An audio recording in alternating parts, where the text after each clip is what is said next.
একবার স্বামী বিবেকানন্দ কলকাতা শহরের একটি রাস্তা দিয়ে হেঁটে যাচ্ছিলেন। কিছু ব্রিটিশ যুবক তাকে দেখে বিদ্রুপ করতে লাগলো।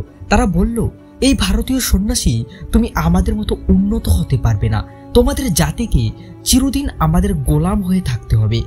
বিবেকানন্দ চুপচাপ শুনলেন, কিন্তু রাগ করলেন না। তিনি শান্তভাবে পাশের একটি চায়ের দোকানে গিয়ে এক কাপ চা নিলেন।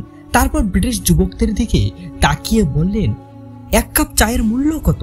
দোকানদার বলল, মাত্র 2 পয়সা। বিবেকানন্দ হাসলেন এবং বললেন, দেখো, এই কাপের দাম কম, কিন্তু তাতে যা আছে সেটাই আসল জিনিস। ঠিক তেমনি গায়ের রং বা পোশাক দিয়ে মানুষের মূল্যায়ন করা যায় না। আসল মূল্য থাকে তার জ্ঞান ও চরিত্রে।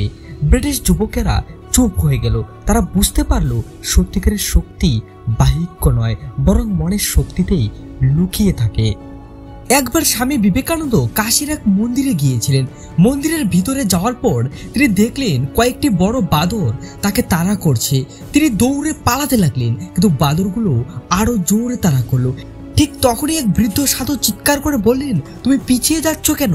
তাদের থেকে পালানোর চেষ্টা করো না, সাহস নিয়ে তাদের দিকে মুখোমুখি দাঁড়াও। বিবেকানন্দ মুহূর্তেই থেমে গেলেন এবং পিছনে ফিরে দাঁড়িয়ে বাদরগুলোর দিকে ধীর দৃষ্টিতে তাকালেন। আশ্চর্যজনকভাবে বাদরগুলো ভয় পেয়ে সরে গেল। এই ঘটনা তাকে গভীর শিক্ষা দিল। তিনি উপলব্ধি করলেন, জীবনে যত সমস্যায় আসুক না কেন, পালিয়ে গেলে তারা আরও তাড়া করবে, কিন্তু যদি দৃঢ়ভাবে দাঁড়িয়ে মোকাবিলা করো, তাহলে ভয় নিজেই সরে যাবে।